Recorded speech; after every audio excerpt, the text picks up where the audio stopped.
جان بس کن که دنیا جای ما نیست، متاع و گوهر عمرت جوانیست. برای بخشش و عفو گناهان پشیمانی و اشک دیده کافیست.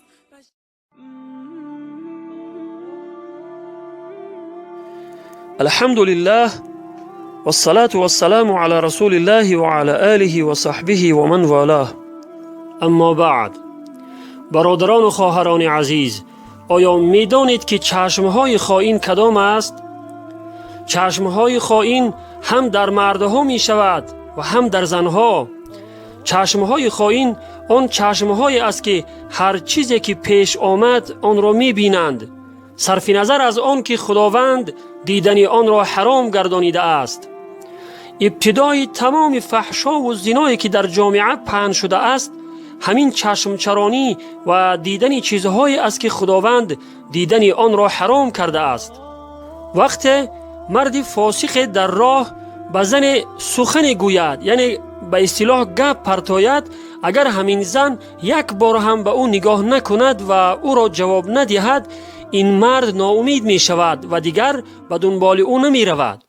ولی اگر یک بار نظر کند یا تبسم کند، به دام می افتد و در فتنه گرفتار می شود و مرد دنبال او را سر نمی دهد و رفته رفته به زنا مبتلا می شوند. کم است آن زنهایی که در چنین صورت به زنا گرفتار نشوند. و مردها نیز چنین هستند که با یک خیانت چشم، یعنی نظر کردن به سوی زنی بیگانه، مائل به سوی زنا می شوند.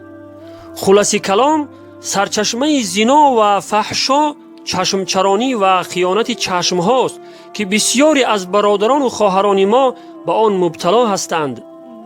بعضی ها صحیفه های اینترنتی را وقتی باز می کنند در جستجوی نوارهایی هستند که در مقابل آن زنان نیم برهنه و لوچ نمودار باشد.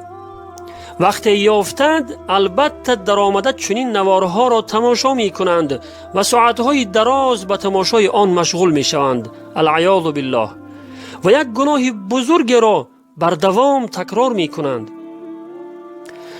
چنین چشمها را چشمهای خائن می گویند و خداوند متعال در آیه 19 سوره غافر درباره آن چنین فرموده است: استعیذ بالله یعلم خائنة الاعین و ما تخفی الصدور. یعنی خداوند چشمهای خائن و آنچه را که در دلها پوشیده است می داند. یعنی خداوند از هر چشم خائن که به تماشای چیزهای حرام مشغول است و از هر عقیده‌ای که در دلها پوشیده است خبردار است و روز جزا و پاداش آن را می دهد. خیانت چشم شرمگاه را به زنا می کشاند که اگر نگاه نمی کرد و چشم را کنترل می کرد به سوی زنا مائل نمی شد.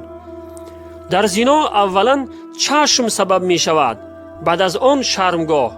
یعنی مرد یا زن اولا می بینند و همین دیدن آنها را به زنا می کشاند.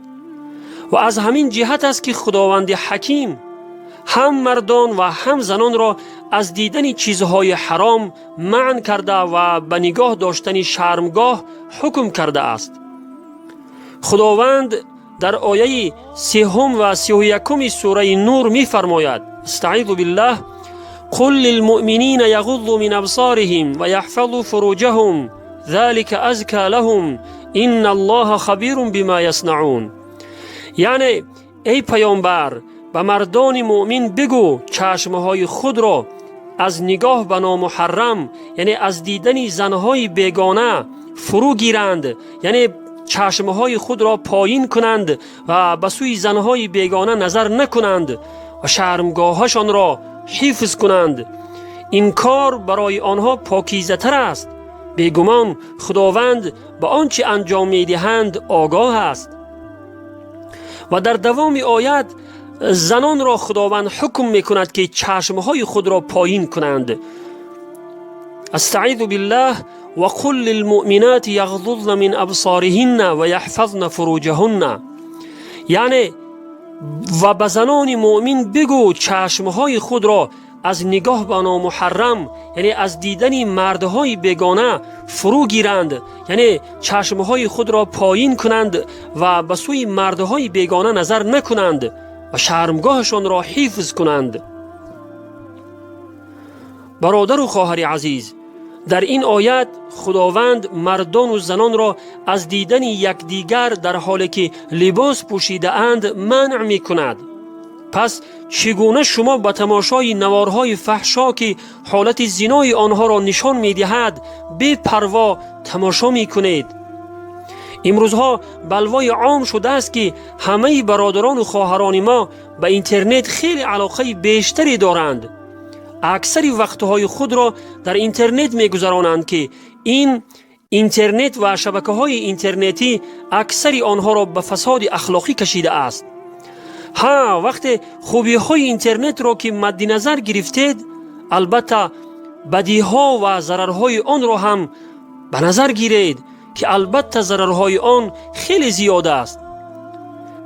وقتهای پیش اگر دختر تنها امکان سخن گفتن داشت با مردی بیگانه، ولی حالا با واسطه واتساپ و وایبر خود را آرایش داده با لباسهای نیم برهنه و لوچ خود را برای مردی بیگانه نشان می دهد. العیاذ بالله.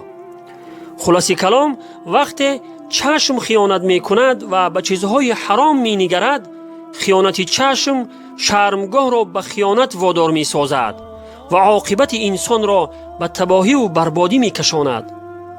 پس برادر و خواهر عزیز، از خیانت چشم بپرهیز و فراموش نکن که خداوند از این چشمهای خائن خبردار است و روز از این خیانت پرسیده می شوی. خداوند چشمهای ما را از خیانت نگه دارد و همه برادران و خواهران ما را از دامهای شیطان حفاظت نماید. آمین یا رب العالمین. والسلام علی من اتبع الهدى.